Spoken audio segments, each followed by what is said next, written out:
Magandang umaga mga karsiklo. Meron na naman po tayo aayusin ngayon isang pang-straight ng buhok. Ito ang tatak niya. Max Styler Professional Hair Straightening. Ang issue nito, may power siya kaya lang ayaw uminit.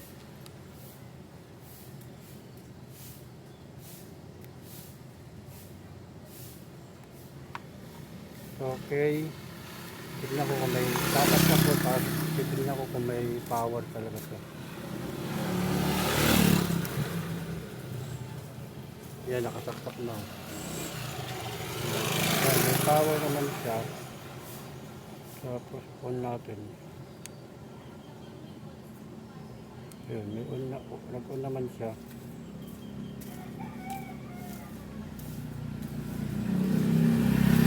Power naman siya. Okay.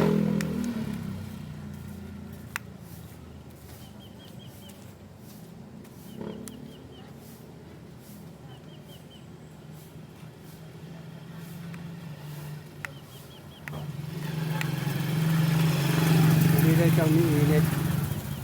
Okay, tanggalin ko na siya. Bago ko pala simulan ayusin ito pang straight ng buhok, ay nais ko muna magpasalamat sa mga viewers ng Reciclo Repair yung nag-like, nag-share, nag-comment, nag-subscribe.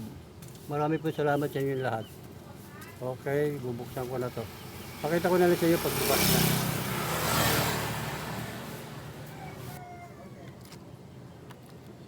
Ito mga karsiklo, nabuksan ko na yung pang-straight ng buhok. Ito siya. Wala tayong gantong button. Subukan natin kung makukuha ito sa W40.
Okay, pakita ko na lang sa inyo pag nahanap ko na yung salarin.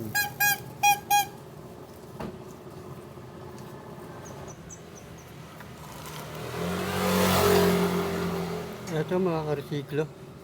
Nakita ko lang salarin dito. Ito, lagot siya eh. Kita niyo ito. Yan oh. Kaya siya hindi umiinit kasi may putol siya yung isang wire.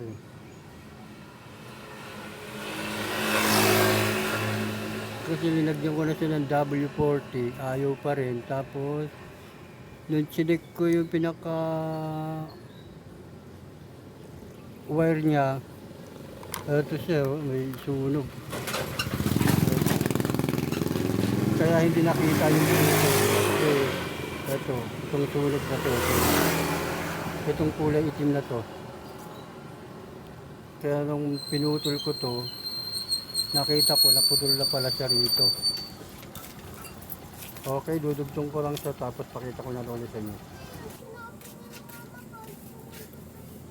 Ito mga karesiklo, na idugtong ko na yung ano, yan. Ito.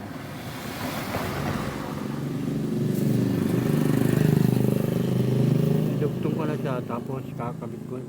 Tutornilyo ko na lang siya. Pakita ko na lang sa inyo pag nakasara na to. Tapos magsusubok tayo, tapos final testing. Okay. Ito mga karsiklo na ibalik ko na yung takip. Ano siya. Ngayon magpa-final testing na tayo kung talagang okay na to.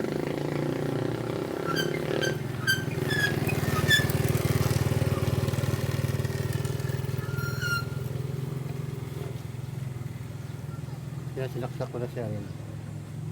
Kasi nag-power na siya. Power. On natin.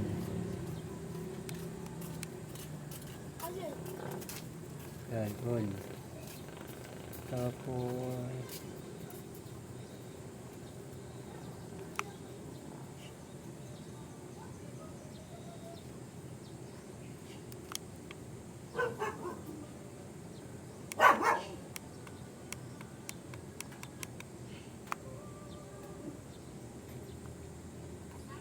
tingnan natin kung uminit na siya. Mukhang uminit na, nangangamoy na siya. Binunot ko na siya. Ayun, sobrang init. Sobra naman ang init.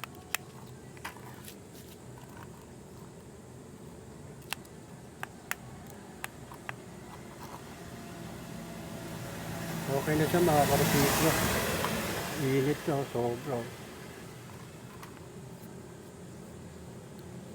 Okay mga karsiklo, hanggang dito na lang. May natapos na naman tayo ang paggawa ng isang mabuting customer. Ang itong pang-straight ng buhok.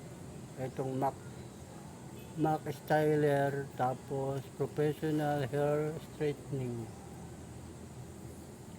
Ang issue nito ay ayaw uminit. May power siya pero ayaw uminit.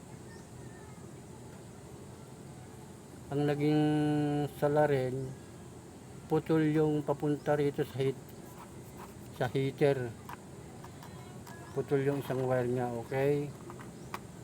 Hanggang dito na lang mga karsiklo. Marami pong salamat sa inyong lahat.